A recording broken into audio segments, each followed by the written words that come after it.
MediGroup Physician Services presents MediGroup's Frank's Fast Five with Healthcare Executives, produced by Bridget Wilson and Carrie Peters. Today's guest is Joseph Bennett, Associate Director of Business Relations for Organogenesis. Now here's your host, MediGroup's Frank Gillespie. Well, nice to be with you again, ladies and gentlemen, and welcome to another edition of MediGroup's Frank's Fast Five. Today, I do have the privilege of sharing in some conversation with Joseph Bennett, Associate Director, Business Relationships for Organogenesis. Organogenesis, by the way, is a contracted supplier of MediGroup. So, Joe, it's an honor and welcome. How are you? Thank you. I'm doing well today. Thank you. How are you? I'm doing very well. So, Joe, tell us a little bit about yourself and your role at Organogenesis, please.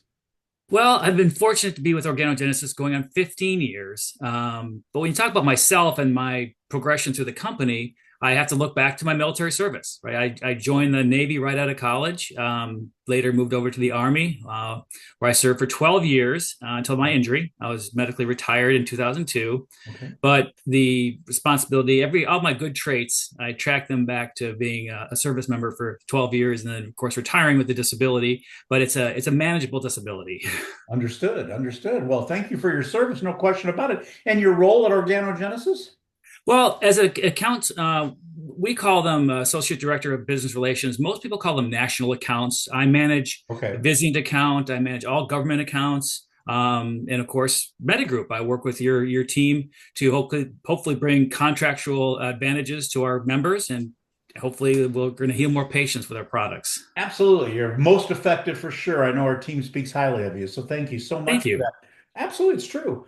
Joe, can you enlighten us, our members, a little bit about, and I saw this on your website, empowering healing through regenerative medicine. Can you share a little bit about that? Elaborate? Yeah, the empowering healing, it starts, well, we used to be a company with one product. It was a product called Apligraf that was invented by Dr. Eugene Bell out of MIT. So he spun it off to make a commercial entity called Organogenesis. And that's true regenerative medicine. We take stem cells from neonatal foreskin, a circumcised piece of tissue, and we grow human skin every day. We're growing bilayered, bioengineered human skin equivalents, dermis and epidermis. And then we started growing and started grabbing more. We've invented more things. We acquired some stuff. So we can't say we're just doing just regenerative medicine, but we're empowering through empowering the providers and clinics to heal more patients through regenerative medicine concept and regenerative medicine at best. Interesting. Very interesting. So, Joe, with that, what is the gold standard in wound care today? Is that regenerative medicine, or are there other things that is all encompassed in regenerative medicine? What is the gold standard in wound care? Well, I still say the gold standard is Mother Nature, right? You heal yourself, and that's the gold standard. Okay. If that's not working, if you see a delay in healing that's not responding to the appropriate antibiotics or compression, it gets down to where is the wound. If it's a diabetic foot ulcer, which are very common, you should always have offloading, debridement, and infection control.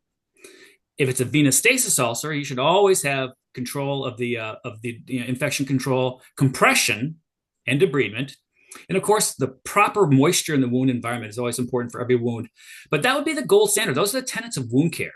Now, when those don't work, that's when regenerative medicine steps in and gives the body a helping hand through either signaling or through coating or covering the wound in some way, or managing biofilm that's overwhelming the body's defenses. And but the tenets are exactly as I said. They're just very simple. But once those have been tried and failed, then you move on to regenerative medicine. Very interesting. And the difference too. Thank you for explaining that.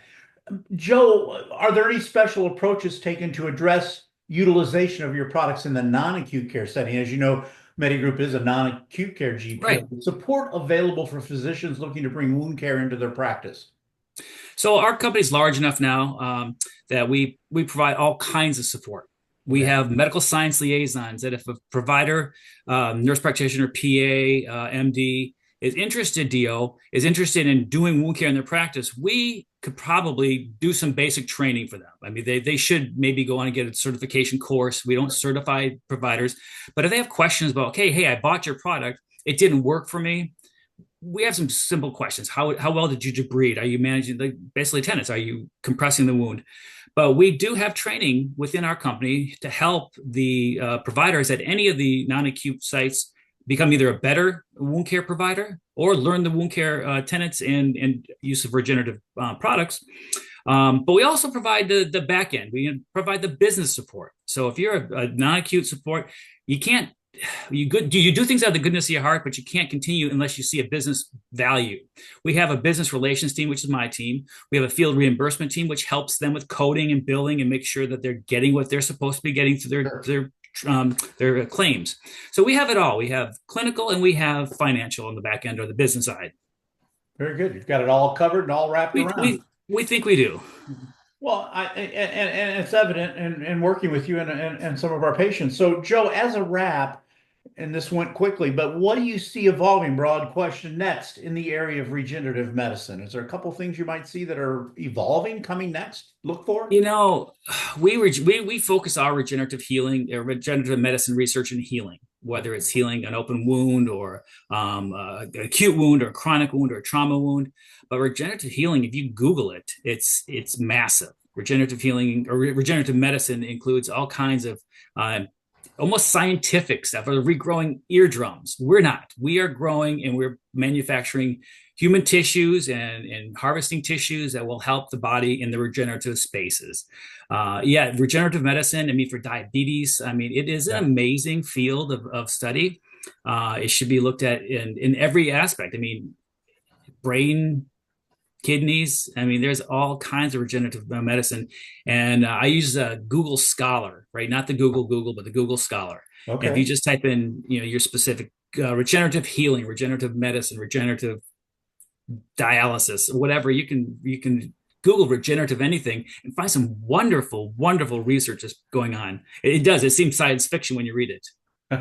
Endless possibilities. I like that. Endless. It is. That's very cool. Joe, thank you very much. I appreciate your time, enlightening, upbeat, and look forward to working with you more down the road. So thank you very much, Joe. I appreciate it very, very much. Thank you. My pleasure, Frank. Thanks for having me. This has been MediGroup's Frank's Fast 5 with Healthcare Executives, produced by Bridget Wilson and Carrie Peters, and hosted by Frank Gillespie.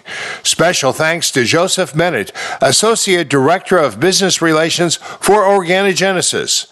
This has been a presentation of MediGroup Physician Services.